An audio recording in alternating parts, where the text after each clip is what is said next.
आपको पढ़ाने जा रही हूँ आज क्लास 10 का पहला chapter real number. Real number के एक्सरसाइज 1.3 कराने वाली मैं आपको। उसका क्वेश्चन नंबर 3 कराऊंगी मैं आपको। उससे पहले मैंने आपको जो question number 1 and question number 2 कराया था तो उसको आप देख लीजिए। √5 कराया था, √5 इरेशनल नंबर, एंड कराया था सेकंड क्वेश्चन था 3 + 2 √5 इरेशनल नंबर। तो आप उसको देख लीजिएगा। और ओके, मैं ललिता, स्वागत है आप सभी का मेरे चैनल वर्चुअल स्टडी पॉइंट पर।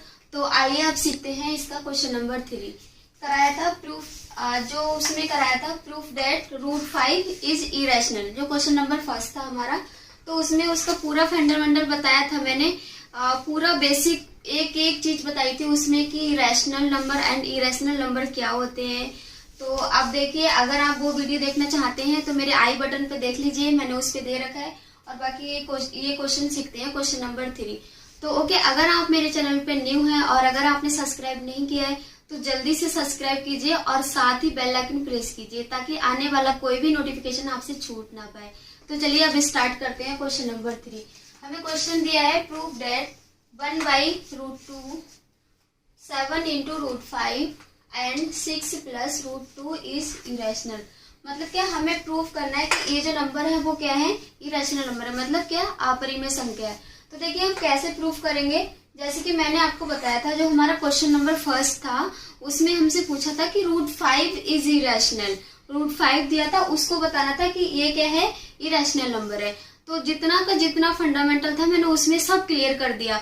होता क्या है, हम सबसे पहले इसमें करते हैं, हम मान लेते हैं कि ये सपोज डेट, हम इसका फर्स्ट पार्ट करेंगे 1/√2। तो हम इसको मान लेंगे कि ये जो 1/√2 है ये क्या है, ये परिमेय संख्या है। और क्या करेंगे, जो मानेंगे उसी को हम गलत सिद्ध कर देंगे कि ये क्या है, परिमेय संख्या नहीं है। तो हमारा आंसर आ जाएगा कि ये क्या है, ये अपरिमेय संख्या है। तो देखिए किस प्रकार इसको हम करते हैं। फर्स्ट पार्ट है इसका 1/√2। तो देखिए प्रूफ क्या करते हैं, हम इसको मान लेते हैं। माना 1/√2 एक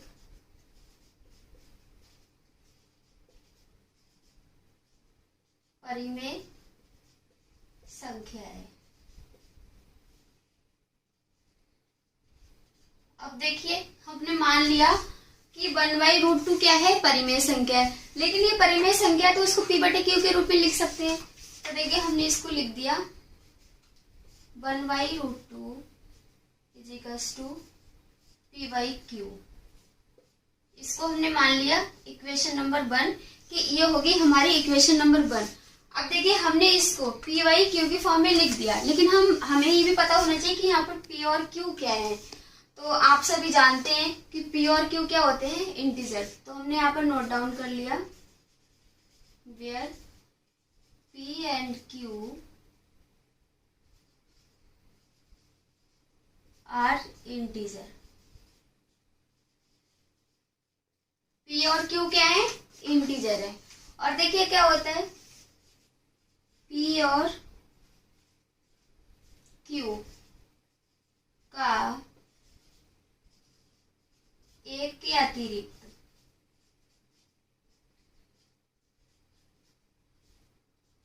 अतिरिक्त कोई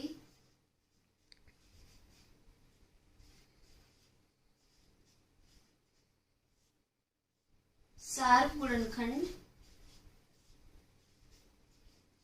नहीं हो सकता।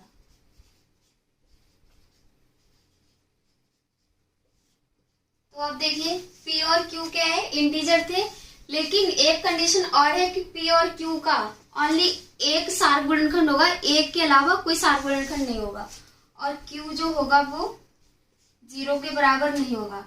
अब देखिए सार्व गुणनखंड, हमें कोई भी दो नंबर दिए हैं, सपोज डेट ये 1 दिया है और ये दिया है हमें 13। तो अब देखिए ये 1 है, ये 1 सिर्फ 1 से कट सकता है, ठीक। सॉरी, इसको मान लीजिए या फिर इसको आप 3 मान लीजिए कि हमें कोई नंबर दिया है 3 और 13। अगर हम इसके प्राइम फैक्टर करेंगे तो ये 3 है, ये 3 से कटेगा, लेकिन ये 3 13 से नहीं कट सकता। तो मतलब ये क्या हो गए हमारे 7 गुणनखंड, और 7 गुणनखंड हमेशा क्या होते हैं, पेयर के साथ होते हैं। तो अब देखिए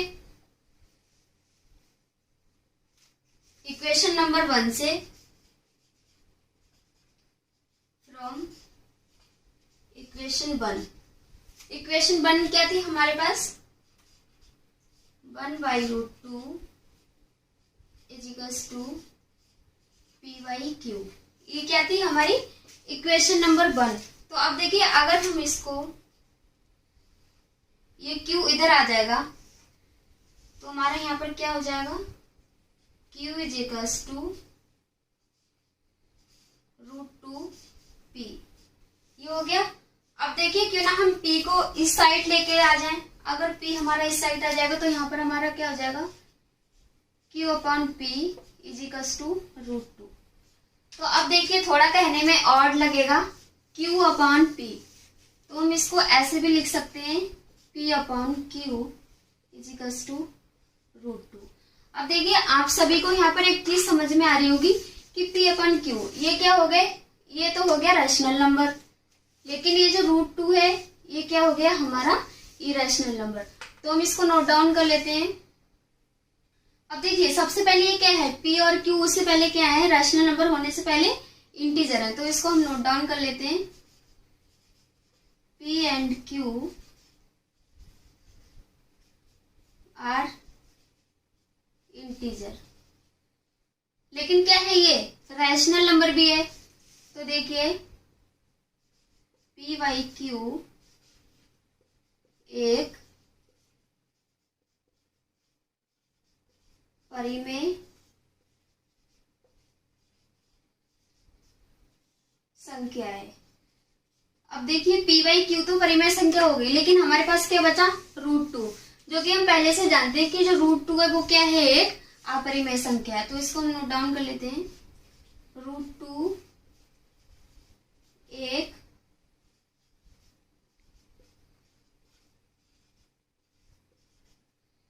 अपरिमेय संख्या है। अब आगे देखिए आप सभी जानते हैं कि कोई भी परिमेय संख्या, कोई भी रैशनल नंबर हो, वो क्या इरेशनल नंबर के बराबर नहीं हो सकता है। मतलब हमारा रैशनल नंबर क्या होता है, जैसे कि परिमेय संख्या 2/3 हो गई, लेकिन अपरिमेय संख्या क्या होती है, π√2। तो देखिए अब क्या ये परिमेय संख्या अपरिमेय संख्या के बराबर हो सकती है, बिल्कुल भी नहीं। इसलिए हम यहाँ पर स्टेटमेंट लिखेंगे,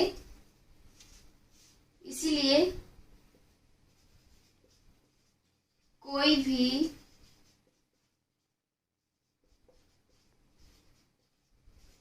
परिमेय संख्या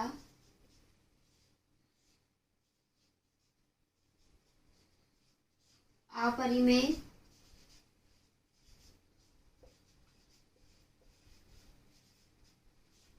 संख्या के बराबर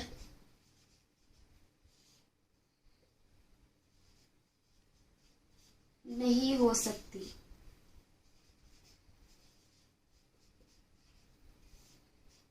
अब देखिए हमने यहाँ पर लिख दिया कोई भी परिमेय संख्या अपरिमेय संख्या के बराबर नहीं हो सकती। मतलब हमने क्या किया था, स्टार्टिंग में जो हमने माना था कि 1/√2 क्या है, एक परिमेय संख्या है, वो चीज क्या हो गई यहाँ पर आके गलत होगी कि हमारे पास क्या था, p/q एक परिमेय संख्या है और √2 क्या है, एक अपरिमेय संख्या है। और ये हम सभी जानते हैं कि कोई भी परिमेय संख्या अपरिमेय संख्या के बराबर नहीं हो सकती। मतलब हमने जो हमने माना था वो क्या हो गया, गलत प्रूफ हो गया। तो क्या हो गया, अतः हमारी परिकल्पना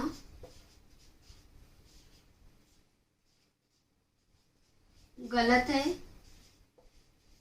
इसीलिए क्या हो जाएगा, हमारी परिकल्पना गलत होगी। इसीलिए क्या हो जाएगा, इसीलिए 1/√2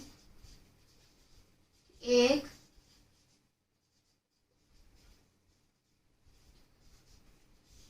अपरिमेय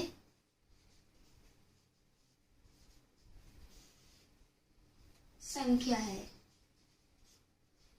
गया हमारा, हमने सिद्ध कर दिया, प्रूव्ड हो गया हमारा कि 1/√2 क्या है, एक अपरिमेय संख्या है। तो अब देखिए इसका सेकंड पार्ट है हमारे पास 7 × √5। तो इसको करते हैं हम 7√5।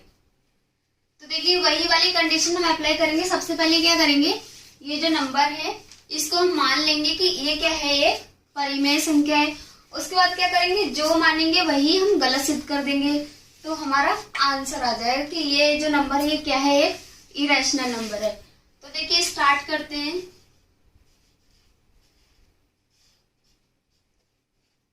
माना 7√5 एक परिमेय संख्या है।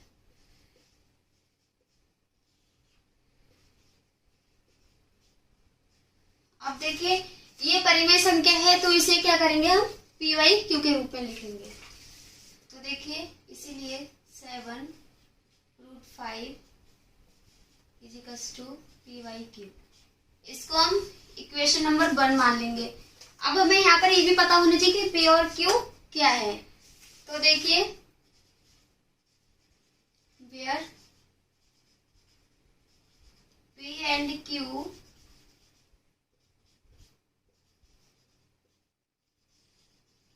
इंटीजर, P और Q क्या है, इंटीजर है। एक बात और, P और Q का, P और Q का एक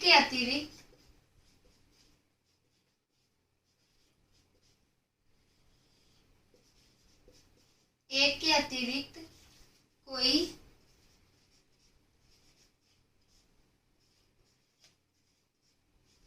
सार्व गुणनखंड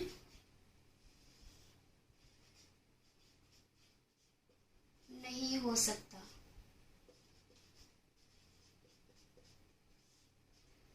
और क्या है, Q ≠ = 0, मतलब जो हमारे P और Q होंगे वो क्या होंगे, उनका एक के अतिरिक्त कोई भी सार्व गुणनखंड नहीं होगा, और Q जो है वो 0 के बराबर नहीं होगा। तो देखिए फ्रॉम इक्वेशन 1 क्या थी हमारी, 7 × √5 = PYQ। तो हमने इसको यहाँ पर नोट डाउन कर लिया, 7√5 = PYQ। अब देखिए ये जो यहाँ पर है 7, ये 5 के साथ क्या है, इंटू में है, यहाँ पर कुछ नहीं है, तो मतलब क्या होता है, ये इंटू है। अब देखिए इसको क्यों ना, अगर ये इस साइड जाएगा तो डिवाइड हो जाएगा। मतलब क्या है, आपके पास ये इंडिया है और ये पाकिस्तान है, आपके पास 2 कंट्री है। उसमें से क्या है, अगर आप इंडिया से पाकिस्तान जाएंगे तो आपको कोई भरोसा नहीं होगा कि आप पॉजिटिव बन के जाएंगे और पॉजिटिव ही होके वहां से लौट के आ जाएंगे। तो मतलब क्या, आपके ऊपर क्या आ जाएगा, नेगेटिव चार्ज आ जाएगा। तो यहाँ पर भी वही क्या है, ये जो 7 है ये 5 के साथ क्या है, इंटू में है, मतलब इंडिया में क्या है, ये इंटू में है। अब देखिए अगर ये पाकिस्तान जाएगा तो ये क्या हो जाएगा, डिवाइड हो जाएगा।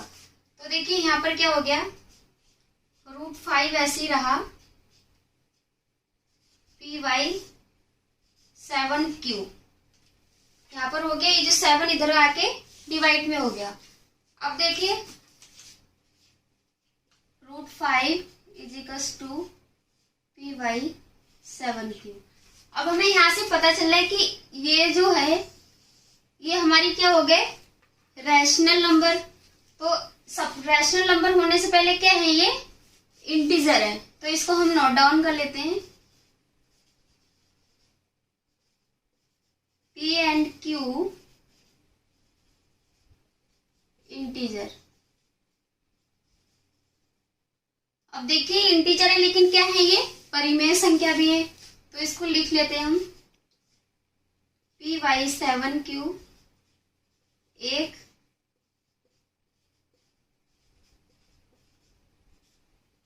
परिमेय संख्या है।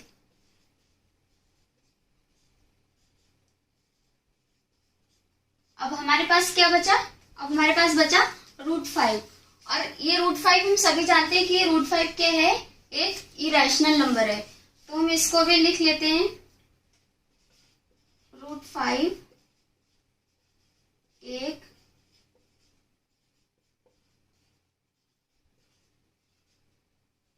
अपरिमेय संख्या है। अब देखिए, हम सभी जानते हैं कि कोई भी परिमेय संख्या अपरिमेय संख्या के बराबर नहीं हो सकती।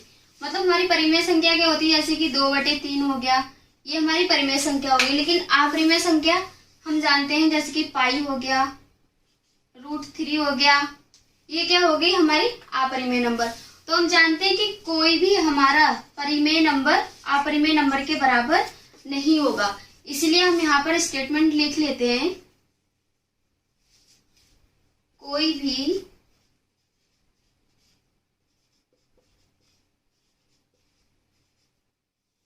परिमेय संख्या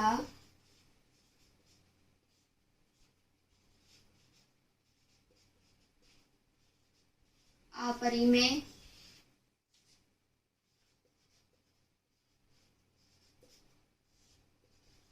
संख्या के बराबर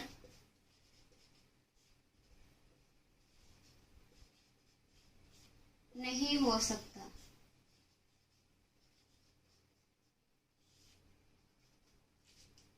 अतः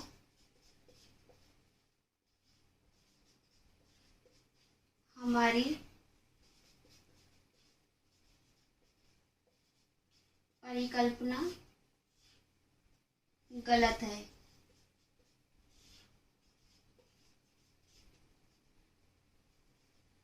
देखिए, हमने क्या किया था, यहाँ पर माना था कि 7 × √5 क्या है, ये परिमेय नंबर है।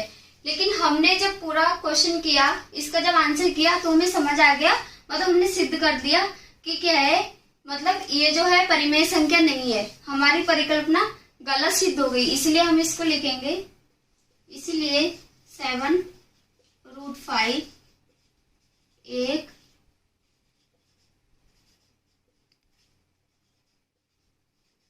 अपरिमेय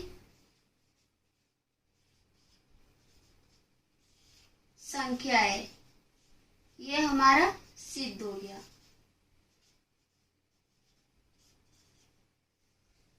अब देखिए, इसका जो थर्ड पार्ट है 6 + √2, आपको क्या करना है, समझ लीजिए कि आपके लिए होमवर्क है 6 + √2। और आई होप सो कि आपको ये वाला क्वेश्चन अच्छे से समझ में आ गया होगा।